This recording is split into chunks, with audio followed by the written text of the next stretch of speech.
अरे बेटा ये जिला छापरा हो।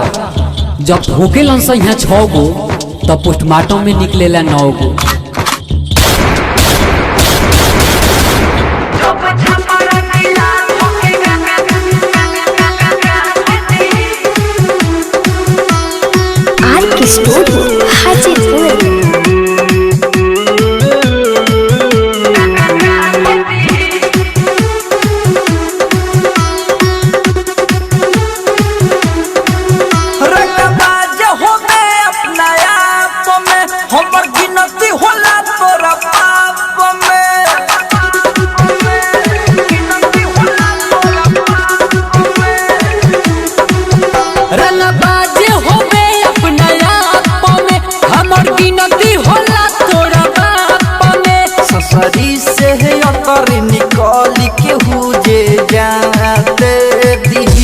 अरे बुझत काहे नहीं था।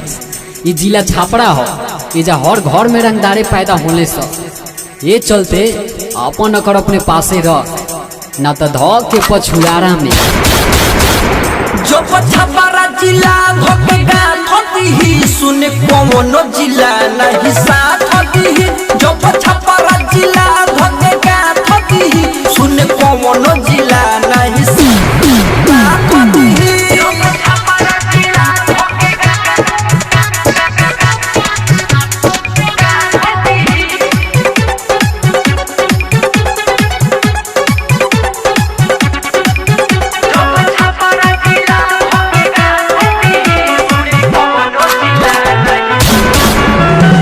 लड़की के चक्कर में मुड़ी कटाला बाबू रे जवानी पर लगाव तनी ताला।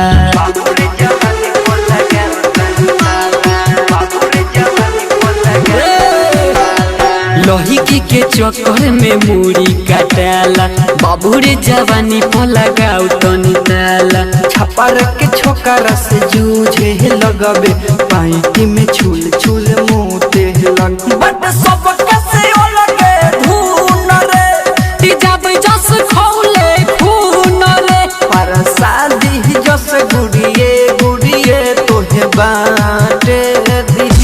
ये बेटा ये जिला छापरा हो।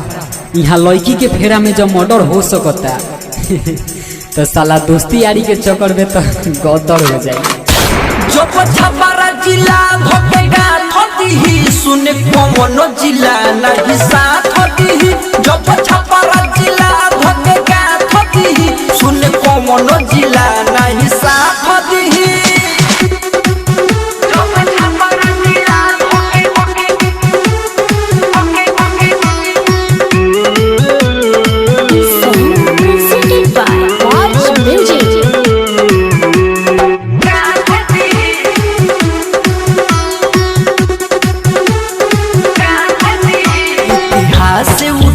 के देख ली है बेटा बापू के ठीक से नहीं देख ली है। बेटा बापू के ठीक से नहीं देख ली है। बेटा बापू के ठीक से नहीं देख ली है। इतिहास उठा के देख ली है बेटा बाप के ठीक से नहीं देख ली है। अमित मुरारी से कोई लेते यारी दोस्ती में जीवन भेंट दी है। सुन सर का सवारी बराबर होला यहाँ के हुआ ना के हुसे ना बड़ होला। प्यार के वास्ते दोस्ती में बबुओ हाथ दी। ए सुन ना ज्यादा फड़फड़ाओ नहीं तो ठोकेंगे बेटा इस कदर कि छोड़ दोगे छापरा से। जो छापरा जिला धोकेगा थोती ही सुने कोनो जिला नहीं साथ होती ही। जो छापरा जिला धोकेगा थोती ही सुने कोनो जिला नहीं साथ होती ही।